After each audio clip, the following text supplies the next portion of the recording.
The sound of a pen scratching paper, scritch, scritch. It is the loudest sound in the world when you are the one declaring a death. I have signed 4,000 death certificates. 4,000 times I looked at a cold body and wrote words like heart failure, stroke, or natural causes. I lied. I am 102 years old today. I am sitting in my study. The sun is warm on my back, but the book in my hands is cold. This is my black notebook from 1981. It smells of vanilla and old dust. This is where I kept the real records. The people I buried didn't die of bad luck. They didn't die of genetics. They died because they were comfortable. I need you to stop scrolling and listen. I am going to tell you why they really died. Because, looking at you, I see the same symptoms. In those hospital corridors back in the 72nds, the air always smelled of bleach and bad coffee. It was the smell of mistakes waiting to happen. We were arrogant. We wore our white coats like armor.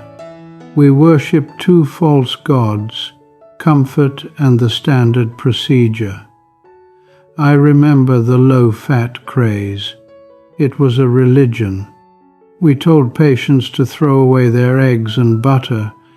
We told them, eat whole grains, eat toast, eat margarine. We fed them processed sugar and told them it was virtuous. I watched their waistlines expand and their blood turn into syrup, and I just nodded and prescribed more pills. But the real killer was the furniture.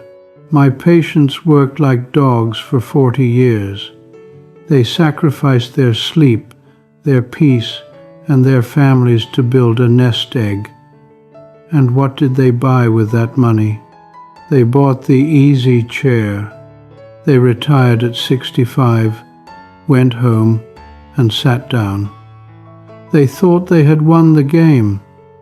They thought, I have worked hard. Now I deserve to rest. They were wrong. They treated their bodies like machines that you park in a garage. They stopped walking. They stopped lifting things. They let the television wash over them for 6 hours a day. They called it the golden years. I looked at their charts and I saw the truth. It wasn't golden. It was atrophy. They believed that if they weren't in pain, they were healthy.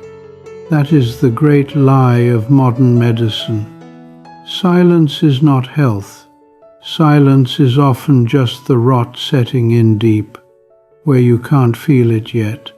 I was right there with them, signing the papers, nodding my head, until the day the silence broke in my own kitchen.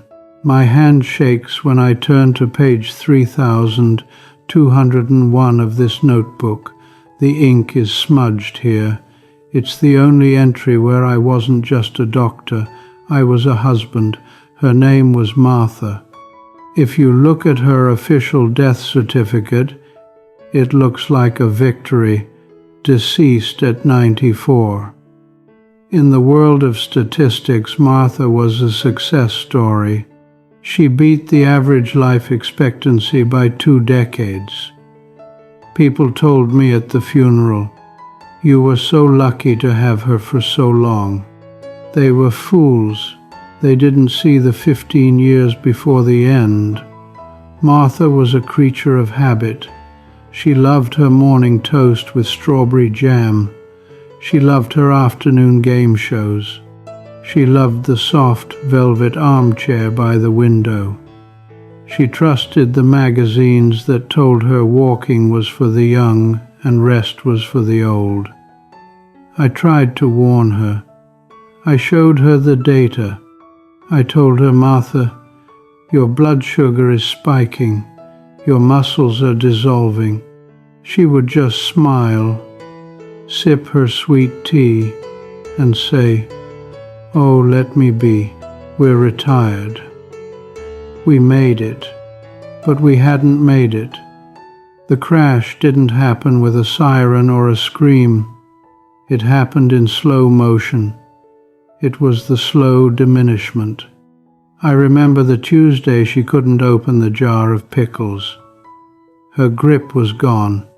Then came the month she stopped going upstairs because her knees felt rusty. Then the year she stopped remembering the names of our grandchildren. Her brain was clogged with sugar and lack of oxygen. Her body was inflamed from sitting. I was 80 years old, still chopping wood in the backyard, still climbing the stairs 2 at a time, and I had to carry my wife to the bathroom. I watched the woman who used to dance in this very room turn into a ghost. She was there, but she wasn't there. She was trapped in a body that she had neglected. I sat by her bed for nights on end, listening to her shallow breathing. The room smelled of lavender and sickness. I held her hand. It was frail, like dry paper. I realized then that lifespan is a scam. Living to 94 is a punishment if you spend the last decade in a fog of pain and confusion. She looked at me one afternoon, her eyes milky and scared, and she whispered, "Why am I so tired?" I didn't have the heart to tell her the truth. I didn't tell her that the toast, the chair, and the comfort were the assassins. When she finally passed, I didn't feel triumph. I felt angry. I was left alone in a silent house, surrounded by the comfortable furniture that had killed her. I made a vow that day. I would not fade. I would not be comfortable. The day after the funeral, I threw away the easy chair. The garbage men looked at me like I was crazy. A 90-year-old man dragging a velvet recliner to the curb. But as I watched the truck take it away, I felt something I hadn't felt in decades. I felt lighter. I went back inside my quiet house, and I didn't sit down. I walked into this study, and I placed a small, mechanical kitchen timer on my desk. Tick, tick, tick. That was the beginning of my second life. I am 102 years old now, and I want to tell you something that sounds impossible. I am happier today than I was at 50. I have more energy now than I did when I was retiring. Let me show you my heaven. It isn't a place of rest. It is a place of rhythm, the bell of life. Every morning at 6 a.m., my timer starts. I set it for 50 minutes. I sit here, I read my journals, I write my notes. The sun streams in through the window, warming the old wood of my desk. It is peaceful. But then ding! That bell is my commandment. No matter what I am doing, no matter how tired I feel, I stand up. I don't groan. I don't complain. I treat it like a victory. I stand up to prove that I can. I walk to the window. I do 10 squats.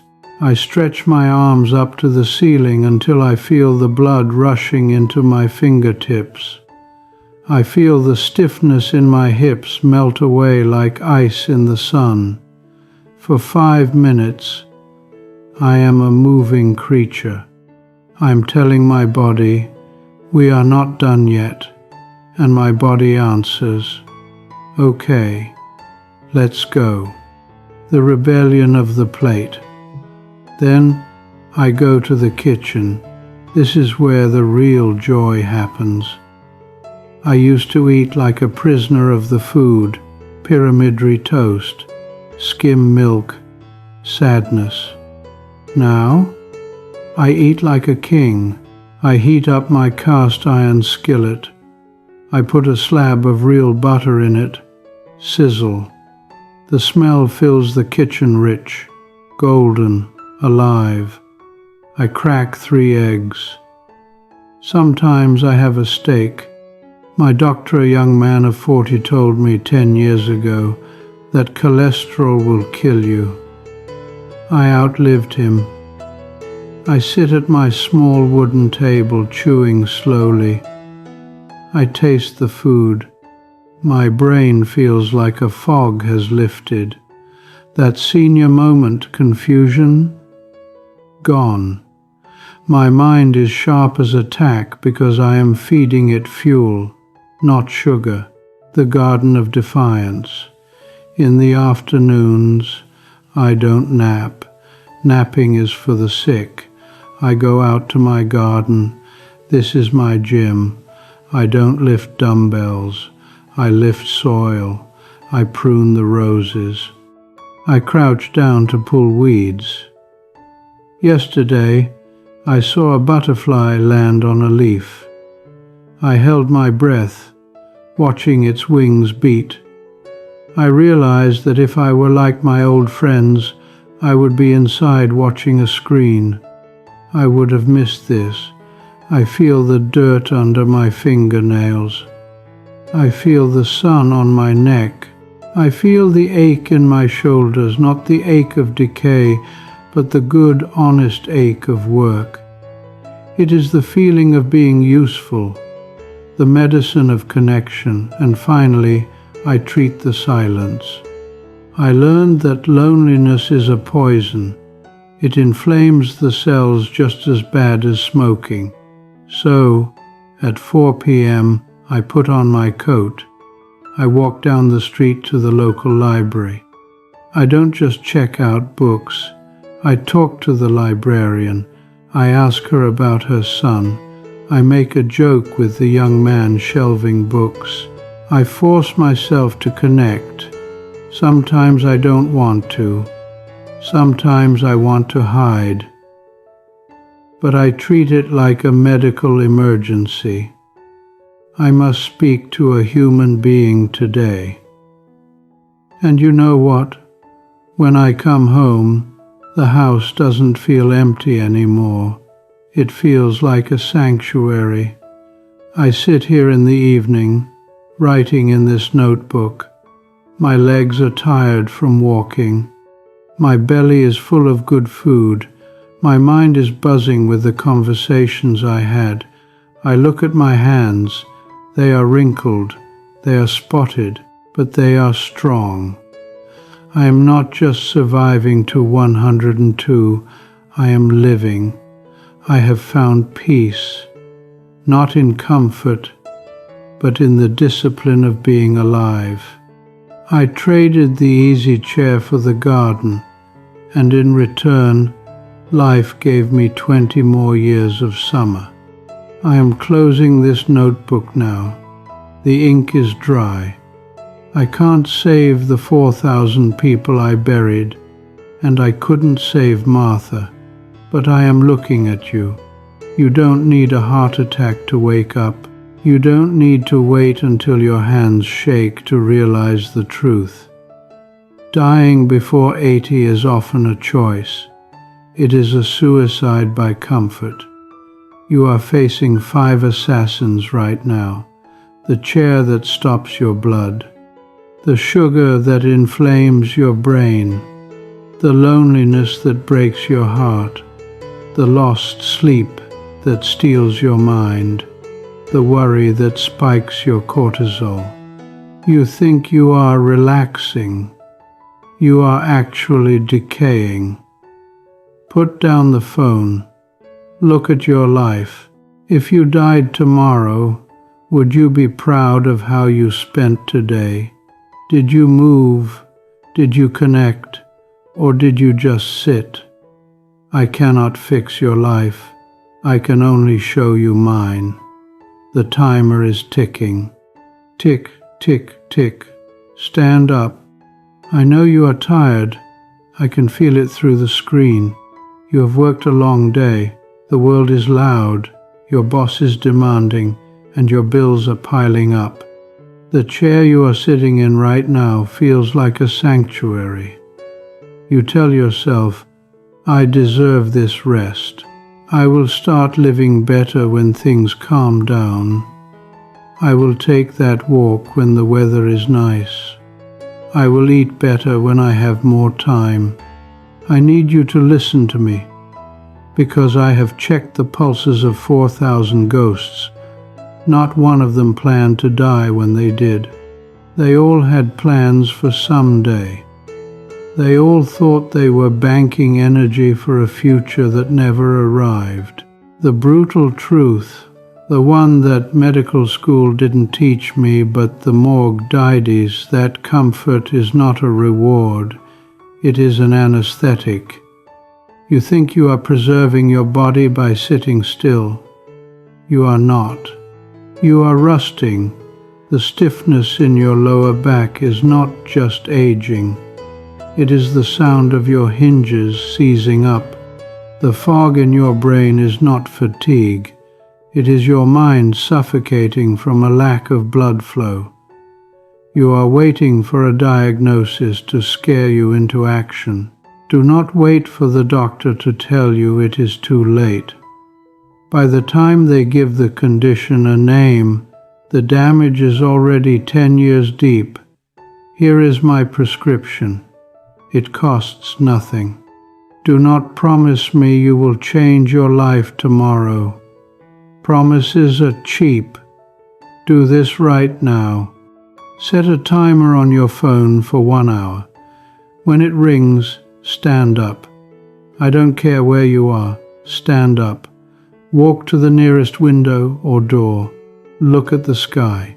Take 5 deep breaths. Fill your lungs until they stretch against your ribs. Remind your body that it is designed to move, not to store. Your heart is a pump, not a storage unit. Keep it running. The clock is ticking louder than you think.